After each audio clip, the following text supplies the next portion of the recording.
एक बाबा और उसका अरबों करोड़ों का फैला साम्राज्य कई सवाल खड़े करता है और उसकी कलंक कथा के कई पन्ने लगातार खुलकर सामने आ रहे हैं। लेकिन सबसे बड़ी बात यह है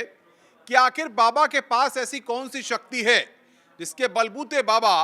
लोगों का इलाज करने का दावा करता था। आखिर ऐसा बाबा के पास क्या था जिसके जरिए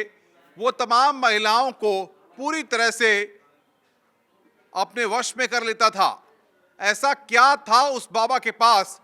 जो कि सूरजपाल नाम से पहले जाना गया और उसके बाद धीरे धीरे वक्त के साथ उसकी पहचान भोले बाबा के रूप में बन गई।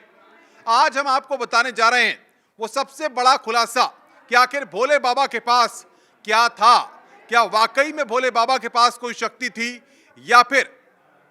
भोले बाबा अंधविश्वास की आड़ में किस तरीके से पाखंड का पूरा खेल चलाता था, ये हम आज बेनकाब करने वाले हैं और इस पाखंड के पूरे खेल से एक एक परत आपके सामने लेकर सामने आने वाले हैं। दरअसल जो महिलाएं बाबा के प्रवचन सुनने के लिए जाती थीं, उनमें से कुछ महिलाओं ने यहां पर बताया है कि बाबा जो है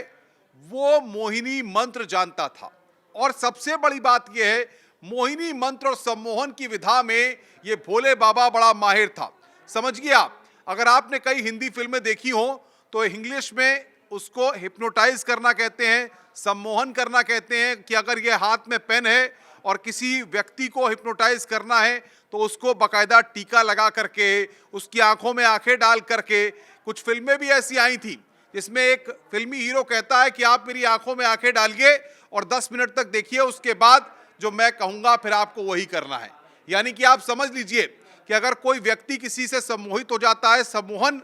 हो जाता है, तो उसके बाद अगर वो कहता है कि 1+1 2 नहीं होता, 1+1 4 होता है, तो हो सकता है कि हिप्नोटाइज करने के बाद वो व्यक्ति फिर 1+1 2 बोले ही नहीं, वो बोले कि 1+1 4। यानी कि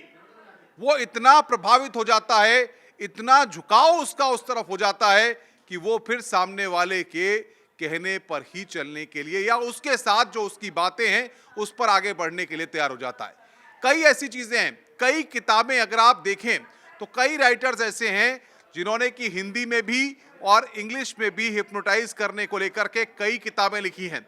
तो भोले बाबा का जो पूरा मोहिनी मंत्र था, टीका लगा करके महिलाओं को पास बुला करके उनसे बात करके अपने प्रवचन के जरिए वो कहीं ना कहीं सम्मोहन ऐसा करता था कि वो महिलाएं आज भी, जब भोले बाबा फरार है, उसका पता नहीं लग पा रहा है, इतनी मौतें हो चुकी हैं, उसके बाद भी उसके आश्रम के गेट पर जाकर के माथा टेक रही हैं। तो बाबा की जो सम्मोहन की कला है, जो पाखंड का खुला खेल है, वो कहीं ना कहीं यही है कि इसके जरिए महिलाएं जुड़ती चली गईं और बड़ी तादाद में जुड़ती चली गईं। इलाज हुआ या नहीं हुआ ये तो दूर की बात है, लेकिन सबसे बड़ी बात यह है कि बाबा ने सम्मोहन करके अपना भरोसा इन महिलाओं के अंदर इतना पैदा कर दिया कि उनके लिए बाबा परमात्मा बन गए, उनके लिए बाबा भगवान बन गए और इन्हीं बाबा के किस्से, कार्य, कारनामे कलंक कथा के रूप में अब सामने आ रहे हैं।